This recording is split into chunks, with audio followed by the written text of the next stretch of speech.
नमस्कार दोस्तों, world GS study channel में आपका स्वागत है।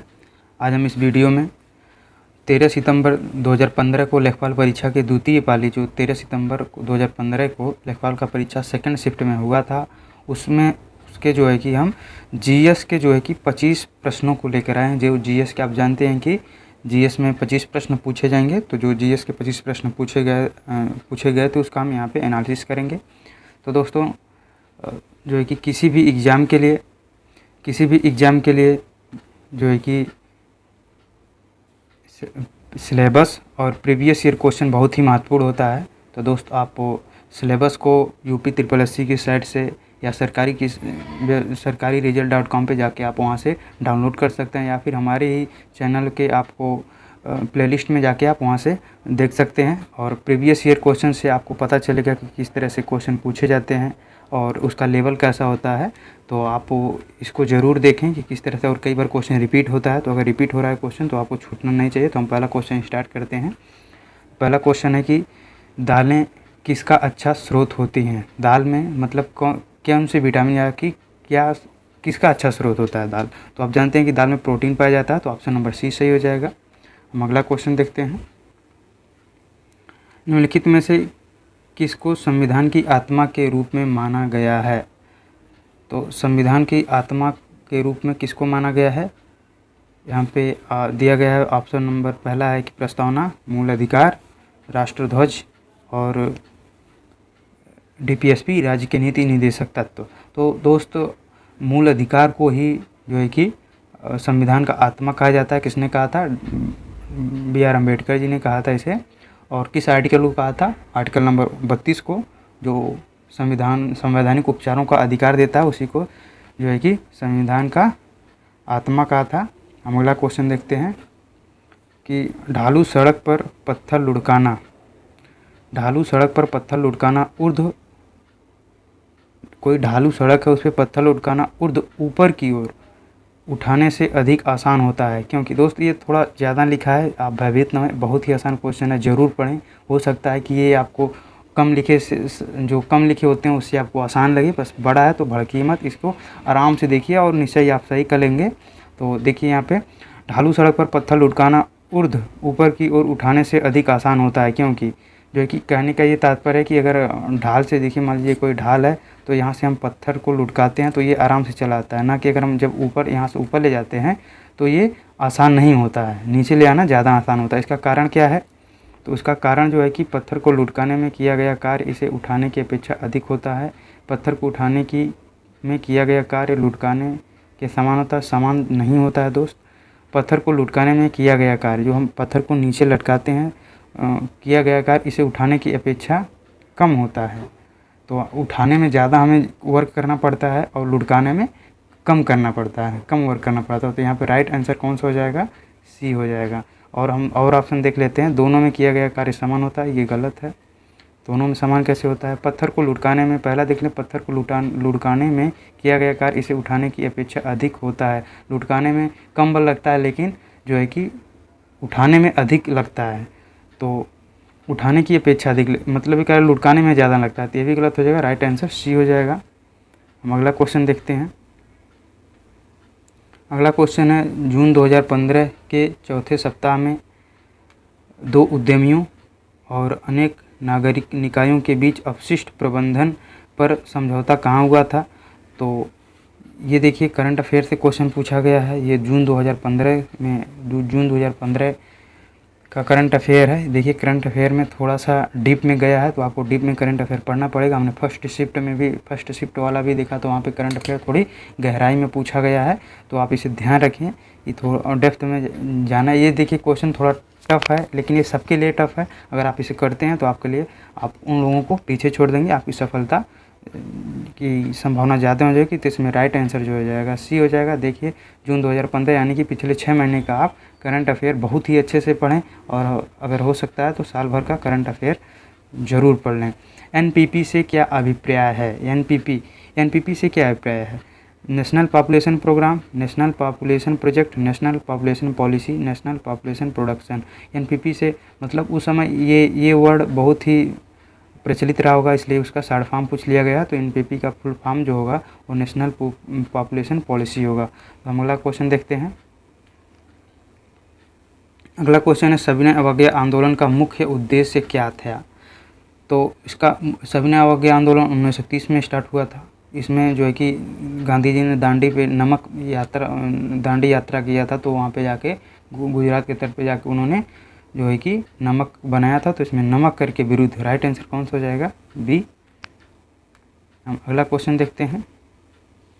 हमारे रुधिर में मैं नहीं रहेगा दोस्त, यहाँ पे में ऑक्सीजन है, ये थोड़ा सा मिस प्रिंटिंग हो गया है। में ऑक्सीजन, हमारे रुधिर में ऑक्सीजन का परिवहन एक प्रोटीन द्वारा होता है जिसका नाम क्या होता है। अब बहुत ही आसान क्वेश्चन पूछा गया है, ऐसे क्वेश्चन गलत नहीं होने चाहिए।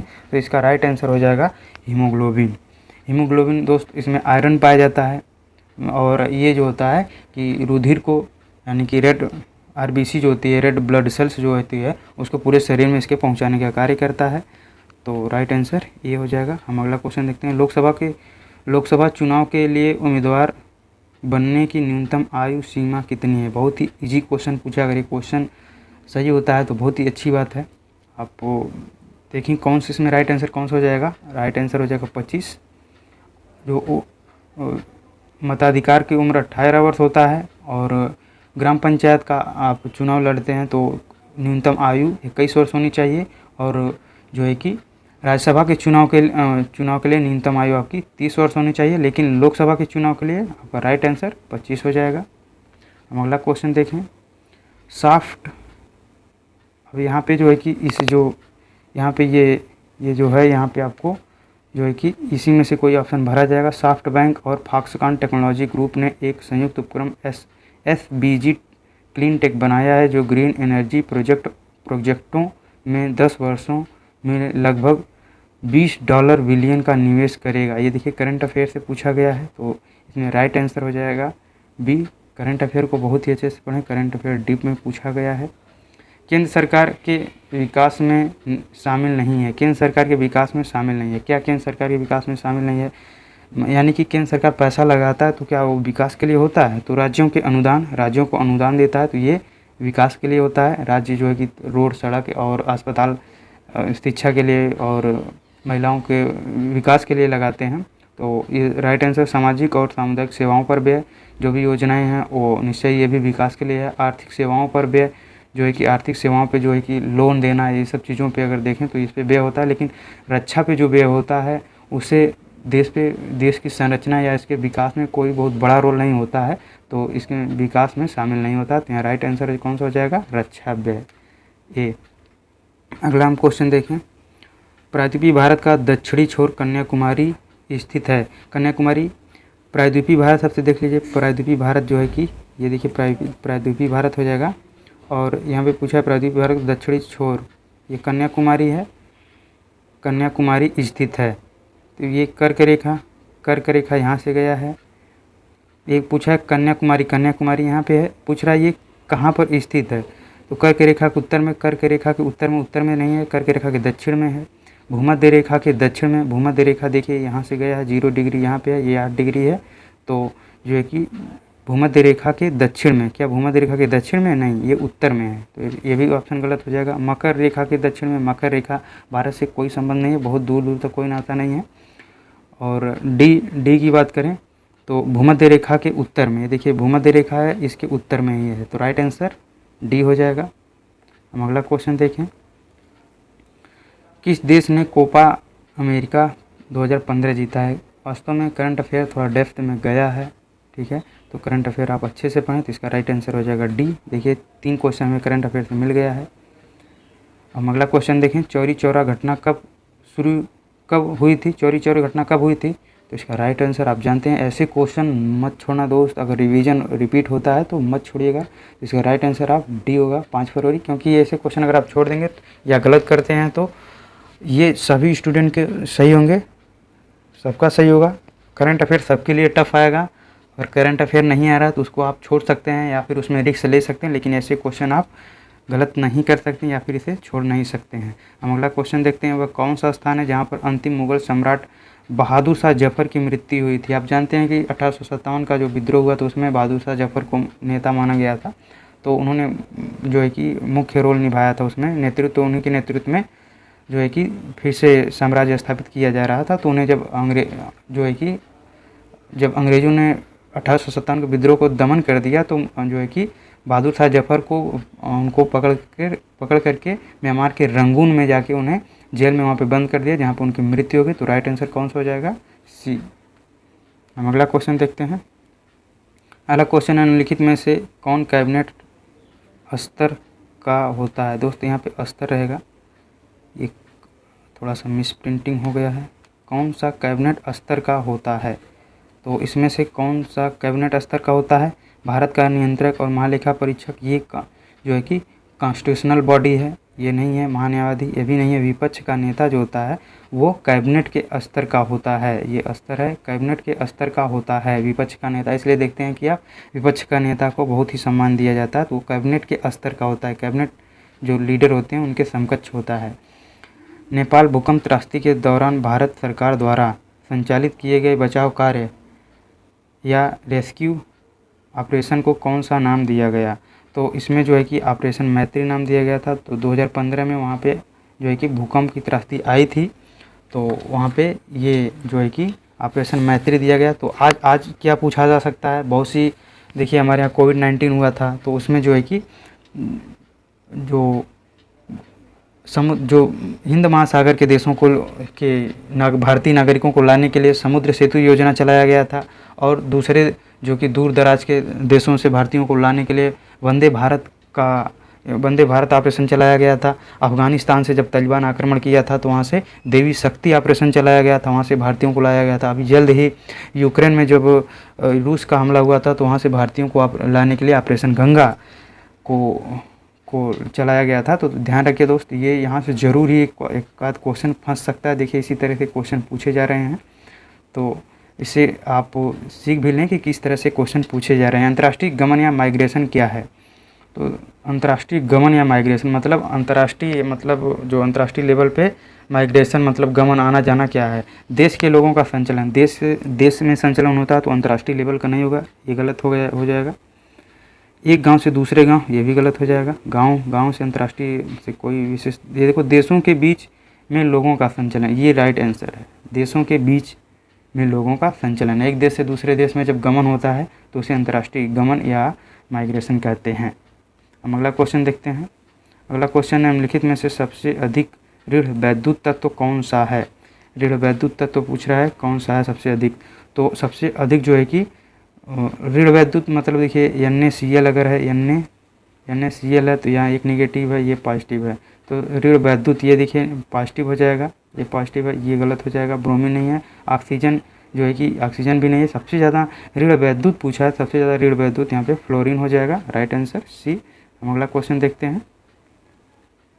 अगला क्वेश्चन है, 16 अगस्त 1946 को प्रत्यक्ष कार्रवाई दिवस मनाया गया। प्रत्यक्ष कार्रवाई दिवस, तो ये किसके द्वारा मनाया गया था? ये मुस्लिम लीग के द्वारा मनाया गया था, क्योंकि इसी दिन प्रत्यक्ष कार्रवाई के द्वारा जो 1946 में जिन्ना ने जो है कि पाकिस्तान के लिए सभी मुसलमानों को जो है कि आह्वान का मांग किया था कि आप लोग जो है कि हिंसा का बहुत बड़ा हिंसा देखी गई थी उस दिन। बहुत बड़े पैमाने पे हिंदू और मुसलमानों में दंगा हुआ था और काफ़ी लोग मारे गए थे। तो इसका राइट आंसर हो जाएगा डी, प्रत्यक्ष कार्रवाई दिवस जो है कि 16 अगस्त को। देखिए यहाँ से भी क्वेश्चन पूछा जा सकता है। 16 अगस्त 1946 को ये मनाया गया था, तो मुस्लिम लीग द्वारा मनाया गया था।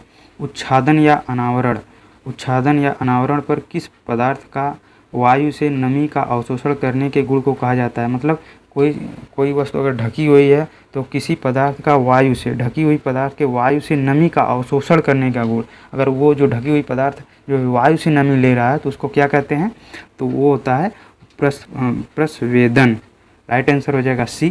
ध्यान रखें ये क्वेश्चन थोड़ा डीप में है, लेकिन आप ऐसे क्वेश्चन को ज़रूर करिएगा, छोड़िएगा मत। आप जानते हैं कि माइनस मार्किंग जो है कि 1/4 है, तो ज़्यादा से ज़्यादा क्वेश्चन अटेम्प्ट कीजिए। हाल ही में अंतर्राष्ट्रीय क्रिकेट काउंसिल के अध्यक्ष के रूप में चुना गया, तो जो ये 2015 का है, 2015 में जहीर अब्बास को चुना गया था, लेकिन वर्तमान में कौन है? बारकले हैं, जो है कि बारकले जी हैं, ध्यान रखिए इसको। क्या नाम, बारकले है, ऐसे कुछ नाम है, क्रिकेट प्रेमी जानते होंगे, बारकले नाम है, ठीक है। और अगला हम क्वेश्चन देखते हैं, भारत के उच्चतम वार्षिक वर्षा कहाँ पर दर्ज की जाती है? उच्चतम वार्षिक वर्षा दर्ज, चूरू राजस्थान, राजस्थान में अगर वर्षा होती तो हाँ, मरुस्थल नहीं होते, गलत हो जाएगा। हिमाचल प्रदेश, देखिए 2 गलत हो जाएगा। आप ऐसे थोड़ा सा दिमाग लगा सकते हैं, अगर नहीं भी आ रहा है तो आप जानते हैं मानसून का, आप जरूर जानते हैं कि भारत में या विश्व में सबसे ज़्यादा बारिश कहाँ होती है? हमारे मेघालय के मानसीरा यानी चेरापूंजी में होती है। जब जो है कि यहाँ से दक्षिण पश्चिम पौने जाती हैं तो यहाँ पे यहाँ की जो कि चोटियों में पहाड़ों में फंस करके वहाँ पे बहुत बड़ी मात्रा में बारिश करती हैं। तो सबसे ज़्यादा बारिश विश्व में मानसून राउंड मेघालय चेरापूंजी में होता है। निम्नलिखित में से कौन सी समिति ने मूल कर्तव्य को संविधान में सम्मिलित करने का सुझाव दिया था? दोस्त बहुत ही अच्छा क्वेश्चन है, बहुत ही इंपॉर्टेंट क्वेश्चन है। यहाँ पे सबसे इंपॉर्टेंट क्वेश्चन यही है, देखिए इसको कई बार परीक्षा में पूछा जाता है, इसको ध्यान रखिए, बहुत ही ईजी क्वेश्चन है। आप देख सकते हैं इतनी बार आपके सामने से गुजरा होगा, तो इसमें राइट आंसर आप जरूर जानते होंगे कौन सा है, स्वर्ण सिंह समिति, ठीक है, इसे नहीं भूलना है। स्वर्ण सिंह समिति ने मूल कर्तव्य को, आर्टिकल नंबर किसमें है, 51A में है, भाग 4 में है, ध्यान रखिए इसको। शतपथ ब्राह्मण और तैत्तिरीय ब्राह्मण किसके ब्राह्मण मूल पाठ हैं? तो ये किसके मूल पाठ हैं? ये यजुर्वेद के हैं, यजुर्वेद के हैं ये, आप इसको ध्यान में रखें, ये यजुर्वेद हो जाएगा राइट आंसर। हम अगला क्वेश्चन देखते हैं। ये फैक्ट है दोस्त, इसको रटना ही पड़ेगा आपको, रटने या बार बार देखेंगे तब आसानी से आपको आ जाएगा। और यहाँ पे है मथुरा, डिगबोई, पानीपत। पानीपत में परिष्करण शालाएँ किसके द्वारा स्थापित की गई? यानी कि मथुरा में भी आप जानते हैं कि तेल शोधन कारखाना है, डिगबोई में है, पानीपत में है, तो ये किसके द्वारा स्थापित की गई हैं? जो तेल शोधन होता है जो है कि किसके द्वारा स्थापित की गई हैं? तो इसमें राइट आंसर है इंडियन ऑयल कॉरपोरेशन लिमिटेड द्वारा, ऑप्शन नंबर ए हो जाएगा। तो दोस्त ये थे 25 क्वेश्चन। यहाँ से कोई भी क्वेश्चन अगर रिपीट होता है तो यहाँ से कोई क्वेश्चन मत छोड़िएगा। देखिए यहाँ पे जीएस जो है कि थोड़ा कुछ क्वेश्चन टफ हैं, लेकिन बहुत से क्वेश्चन बहुत ही ईजी हैं। और करंट अफेयर टफ पूछे, दोनों शिफ्ट में हमने देखा कि क्वेश्चन टफ पूछे गए हैं, तो आप अच्छे से करंट अफेयर पढ़ें। तो दोस्त वीडियो अच्छा लगे तो वीडियो को लाइक करें और चैनल को सब्सक्राइब करें, और ताकि जो भी हम वीडियो बनाएं आपके यहाँ पहुँचे और आप उसको लाभ ले सकें। तो दोस्त जय हिंद, जय हिंद, जय भारत।